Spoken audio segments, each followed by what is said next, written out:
Que Vamos lá, prazer, Chico. que gostoso.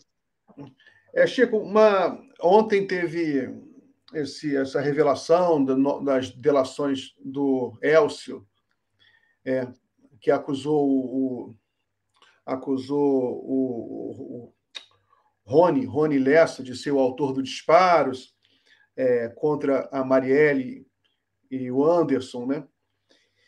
O Flávio Dino deu uma coletiva, e aí a gente está repercutindo ainda, né? As investigações avançam. Eu queria saber, você conheceu a Marielle, Chico?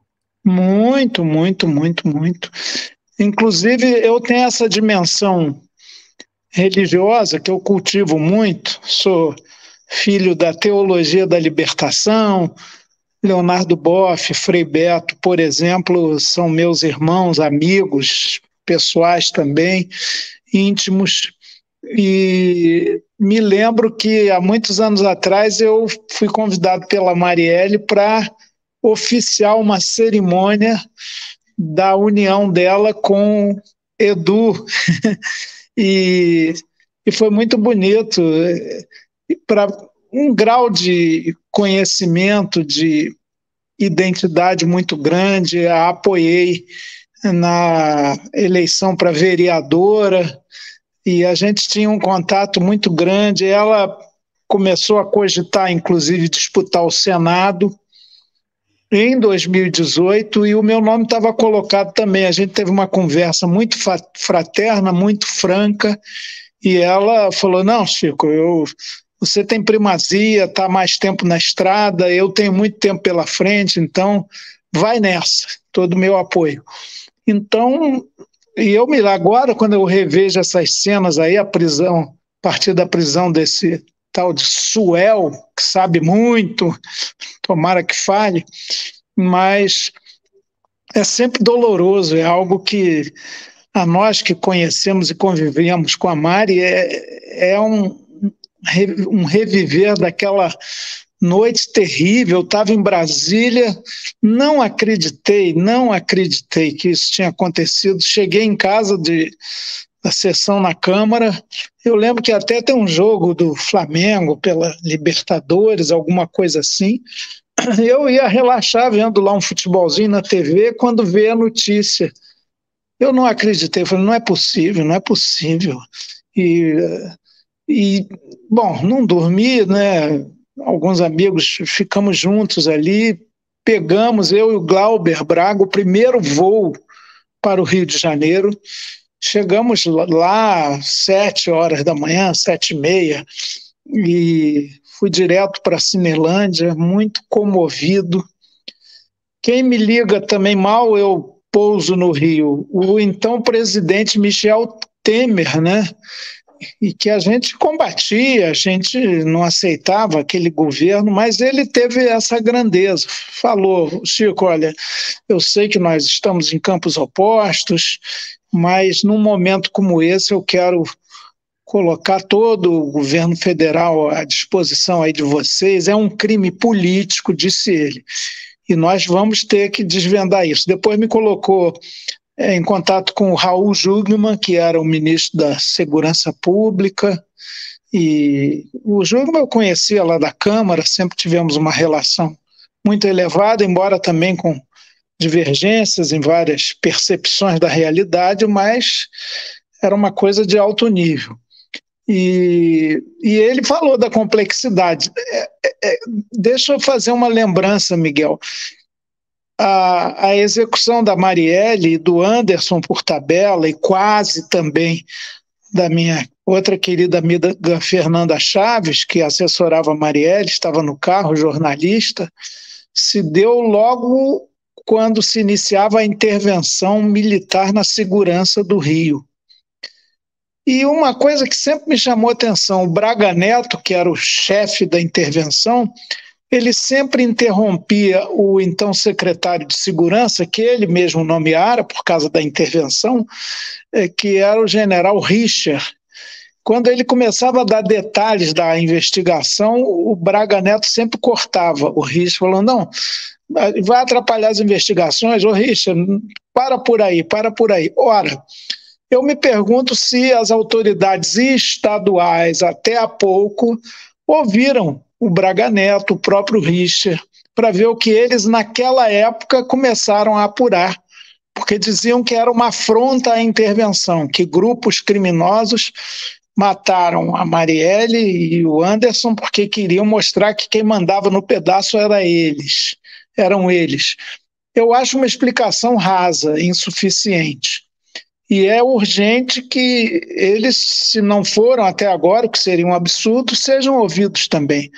Porque era o Exército, eram as Forças Armadas, era muito poder ali para apurar um crime tão violento como esse, tão hediondo, tão bárbaro. Será que não fizeram nada? E eles estavam com o controle da segurança no Rio de Janeiro. Então, acho que muita coisa tem que ser esclarecida. Concordo com o meu amigo Flávio Dino quando diz que agora, resolvida a questão da execução em si, e todos nós, Miguel, sabíamos que o Rony era mesmo executor, ou ele ou tal Elcio. Agora o Elcio disse que quem atirou foi o Rony, que era mais escolado nisso. E ele relata isso com tanta tranquilidade, com uma naturalidade que me impressiona muito nessa delação dele. Agora, até aqui nada de muito novo. É claro que esse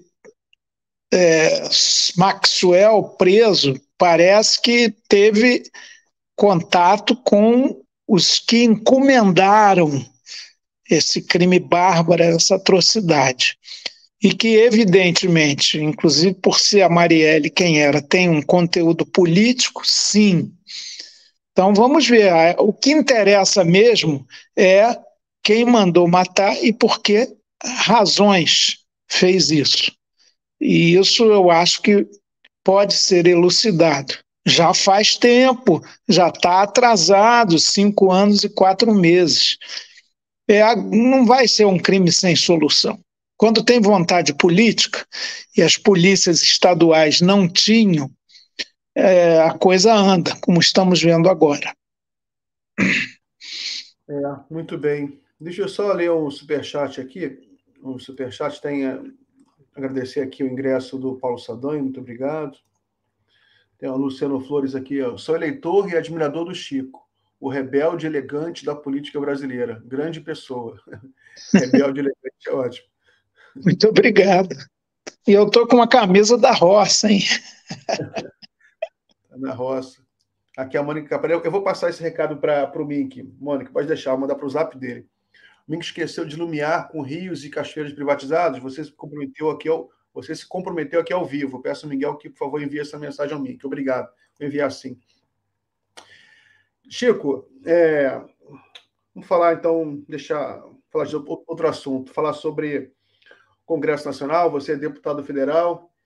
Eu queria que você fizesse uma avaliação, né, desse primeiros 6 meses, né, esse período aí anterior ao recesso. Como você avalia o Congresso Nacional? Você acha que os bolsonaristas estão isolados? Como você acha, como é que está a correlação de forças no Congresso? Miguel, todo ponto de vista é a vista de um determinado ponto, né? Eu enxergo a atual legislatura da Câmara dos Deputados, que eu conheço um pouco mais, com o olhar que já vem de longa data. Eu fui deputado federal por 4 mandatos até 2018, iniciozinho de 2019, ano em que disputei o Senado e perdi, entre outros, para o Flávio Bolsonaro. Os eleitos foram Flávio Bolsonaro e Harold Oliveira, que era deputado federal, evangélico, tinha rádio e tal, e atropelou no final. A dobradinha bolsonarista foi vitoriosa naquele 2018. Bom, cheguei lá agora, todo mundo me falava horrores da legislatura anterior, na era Bolsonaro, e agora eu estou constatando que realmente mudou muito para pior. A conhecida frase do Ulisses Guimarães, se você acha uma legislatura ruim, espera um pouco até vir a próxima, ou seja, sempre piora, nesse caso está fazendo sentido.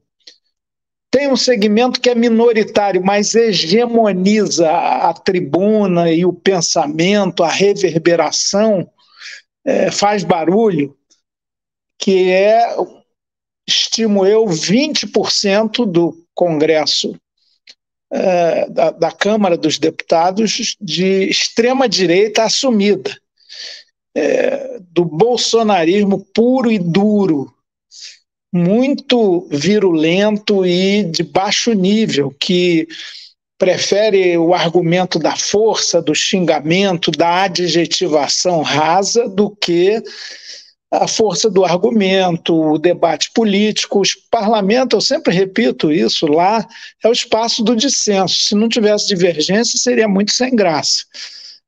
Seria um carimbador só do poder dominante. Mas ali tem esse segmento que é defensor do sistema capitalista, dos valores ditos liberais, mas o faz de uma forma tosca, agressiva, rude e parece não ter limites. Esse é um aspecto. E um outro segmento conservador, que é majoritário, eu diria que tem 60%, 65% do conjunto da Câmara dos Deputados, que, na verdade, não se incomoda com essa minoria barulhenta e virulenta. Quase sempre acolhe, minimiza, aquece, acoberta, incensa até. E esse segmento, claro, ele é conservador, privatizante e reza pela cartilha do ultra-neoliberalismo. E, por fim, parece que é uma novidade, porque crescemos um pouquinho em relação à legislatura anterior, nós temos 35% a 40% de um segmento de esquerda predominantemente moderada, flexível, que contemporiza com certas situações, que, em nome da correlação de forças desfavorável, faz muitas concessões. E essa é um pouco a linha do próprio governo Lula. O Lula sempre fala, a correlação de forças é desfavorável, então eu tenho que compor com essa galera aí. Não temos maioria. Eu diria que, do ponto de vista da esquerda propriamente, que tem o ideário do socialismo com democracia, socialismo e liberdade, da igualdade fundamental, de políticas públicas que tenham a opção preferencial pelos mais pobres, somos 130, 125 deputados, no máximo, deputados e deputadas. E, então é uma situação difícil, mas tendo o executivo que é do nosso campo,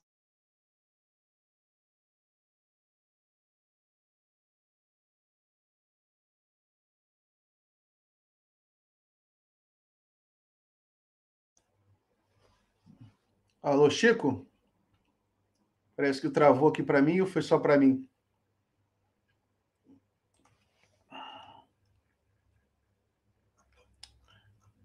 O Gui, travou para você também, o Chico aí?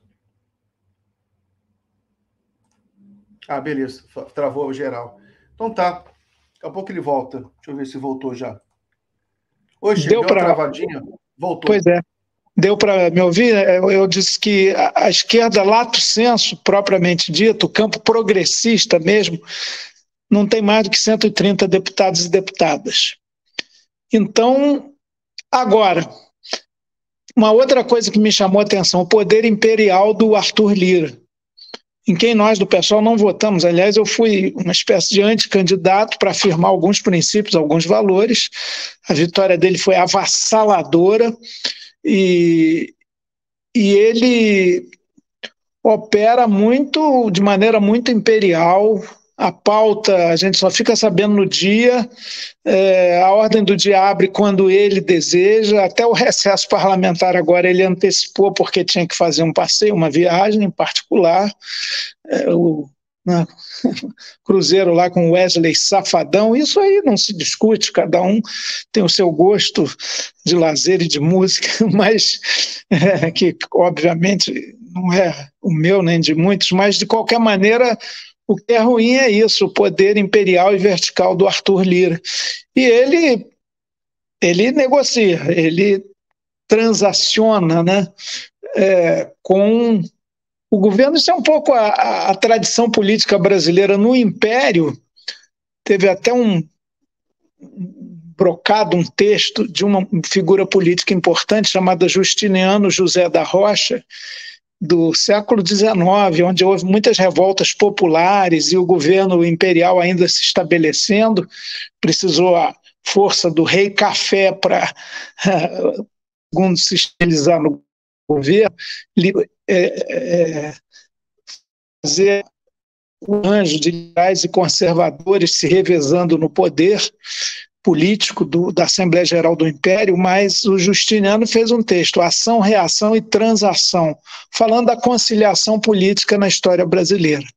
Então, o Lira ele tem essa liderança, tem muitos deputados e deputadas ali, o poder do presidente da Câmara, ainda mais com as emendas orçamentárias obrigatórias agora, dos parlamentares, é imenso. E eu percebi muito isso. Mandato parlamentar virou um distribuidor de verbas orçamentárias, um departamento orçamentário do orçamento da União. O que é ruim, a pequena política, né? A pequena e faz a pequena política, que o Gramsci qualificava muito bem como essa, do fisiologismo, do toma lá da cá, do intestino grosso dessa politicagem, no fim das contas. Então, isso está muito forte lá. O nosso papel é contestar, ter a mediação, saber onde a gente está pisando, não adianta ficar com arroubos de que está tudo errado, que não presta. Nós estamos lá, dentro dessa institucionalidade meio derretida. Os partidos políticos são uma geleia geral. O Lula tem razão quando ele fala, não tem o centrão, do ponto de vista de uma organização, mas tem partidos, vários, muitos, a maioria, que não são propriamente ideológicos, são pragmáticos e representam interesses diversos, todos de segmentos dominantes. Por isso se fala de bancada da bala, bancada da Bíblia, bancada do agronegócio, bancada das empreiteiras, enfim, das mineradoras. Isso tudo está imbricado e essa gente não consegue viver fora do governo. Por isso que, num certo sentido, o bolsonarismo está se isolando. E essa é uma tarefa política importante. Isolar o bolsonarismo, a extrema-direita. Agora, sem ilusões com a direita conservadora. Quando eles podem, eles golpeiam e inviabilizam os governos. Ou, para não acontecer isso, dada a força numérica de votos que tem no Congresso, eles chantageiam, apelam. Para fechar, Miguel, eu tenho também muita relação, desde o tempo que foi deputado, com o Rodrigo Pacheco, que é o próprio político do PSD mineiro, né? Aliás, ele está no PSD agora, já foi do MDB, mas ele tem... ele faz essa política, lembra muito Juscelino Kubitschek, nem a favor nem contra, muito pelo contrário, procura operar, mas ele tem um elemento de racionalidade bastante bom. Ele não cede a determinadas pressões de uma maioria que não quer saber se existe povo indígena no Brasil, que o destino dos indígenas no Brasil é civilizar-se, não sem antes sifilizar-se. É uma coisa cruel. O marco temporal passou na Câmara, mas lá no Senado o Rodrigo nos diz, não, aqui tudo vai com prudência e com cautela. Então, tem sido um ponto de equilíbrio melhor o Senado da República do que a Câmara dos Deputados. Muito bem, Chico, uma última pergunta. A gente vai encerrar aqui 18 horas. Quer dizer, 18 horas, 19 horas. Última pergunta, para a gente encerrar nosso bloco, é uma parte importante aqui da entrevista, que é as expectativas para as eleições municipais de 2024. Né? Eu lembro que você já participou, já foi candidato a prefeito. Eu já votei em você, agora que eu lembrei. Né? Eleições municipais de 2024. Qual a sua expectativa do ponto de vista nacional e para o Rio de Janeiro? Uhum. Miguel, eu já vivi muito essa dimensão da política. Fui candidato a vereador por 3 vezes, com êxito, pelo PT e pelo PSOL. Fui candidato a prefeito da minha cidade natal, que é o Rio de Janeiro, por 2 vezes. Perdi ambas. Aliás, eleição majoritária eu perco. Eu acho que os pensamentos que eu represento não são majoritários na sociedade, não serão enquanto eu estiver por aqui, nessa terra. Mas, brincadeiras à parte, a eleição municipal é muito importante porque é um termômetro muito concreto de como anda a política no Brasil e como anda a disputa de ideias na sociedade. Então, essa pequena política que eu fiz referência, do toma lá da cá, do miúdo e do apequenado, ela é muito forte. Eu espero e acho que também toda eleição municipal é um indicativo, não absoluto, para as eleições nacionais de dali a 2 anos. Eu espero que as forças com mais identidade, com mais conteúdo, com mais propostas de gestão democrática, de transparência, que tem a ver com ética pública e honestidade da gestão da coisa pública, com projetos, com ideias e causas, cresçam um pouquinho. Porque a gente tem visto é que a política se apequenou muito nos últimos tempos no Brasil, e isso se agravou na era Bolsonaro, mesmo as disputas mais marcadamente ideológicas, nítidas, nas grandes capitais, diminuíram. Virou aquela história que é enganosa de que prefeito tem que ser síndico. Não, prefeito de cidade média e grande, sobretudo, ele tem que pensar grande. Os problemas do meio ambiente são problemas globais. Até um papa de uma instituição conservadora como a Igreja Católica, a instituição monárquica mais antiga do mundo, fez uma carta encíclica maravilhosa, Laudato Si, em 2015, que fala sobre o cuidado da casa comum. Então, o prefeito, quem disputa a prefeitura, pelo menos nas cidades médias, grandes e capitais, tem que ter essa visão maior, não ficar ali no miúdo. Tem prefeito que só opera nessa pequena política, resultado, depois que se elege, tem fila na porta da casa dele para que ele pague a conta de luz, o aluguel. Isso não dá, mas isso é muito forte no Brasil, nos 5.567 municípios. A minha expectativa é que melhore a qualidade das câmaras municipais, para que elas cumpram a função, a missão de pensar políticas públicas nos municípios e fiscalizar os executivos, mesmo sendo do seu próprio governo.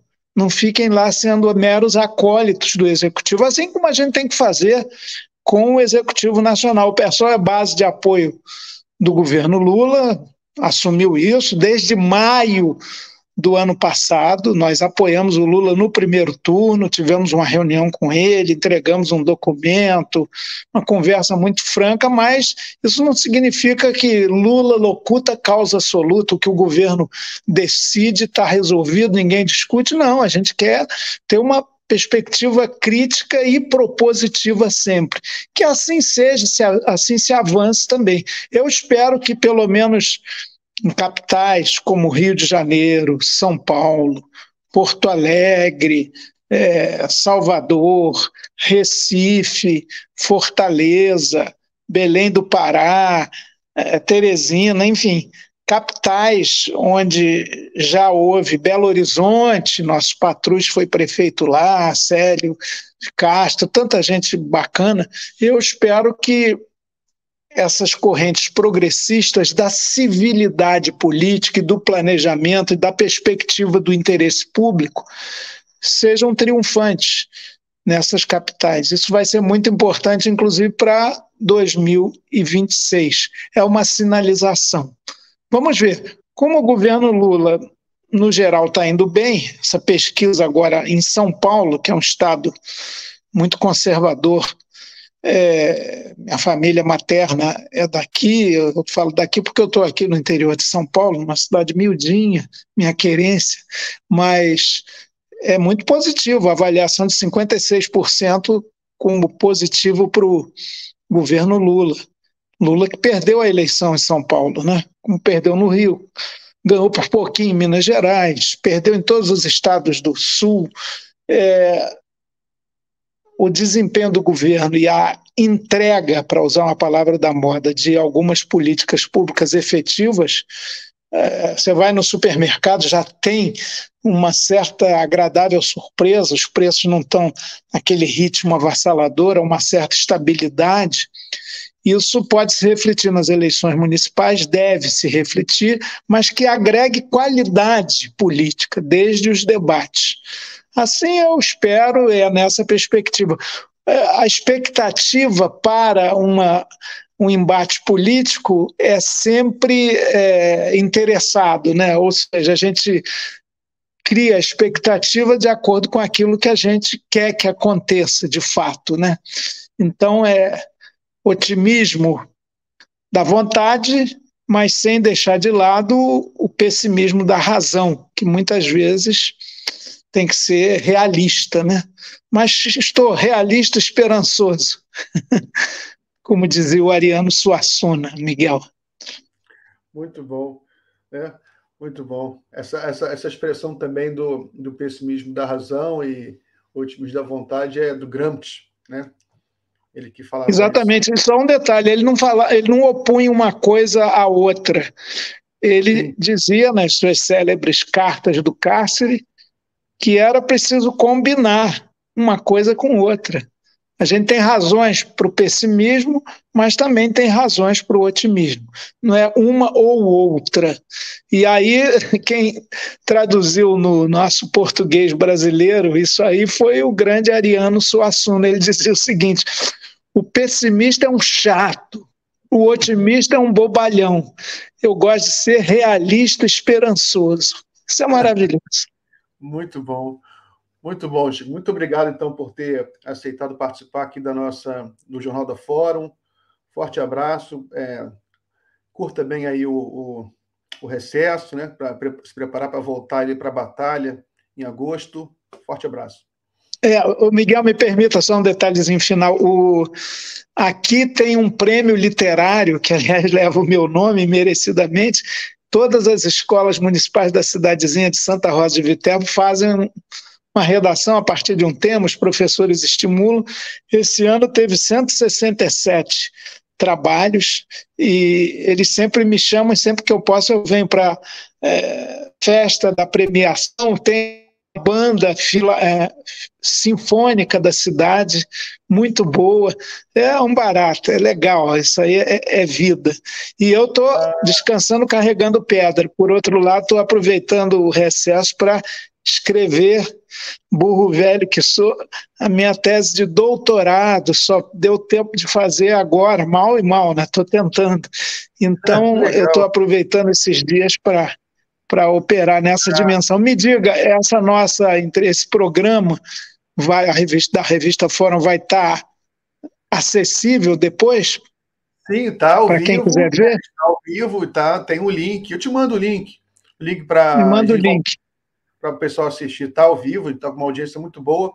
Eu te mando o link para você divulgar, tá bom?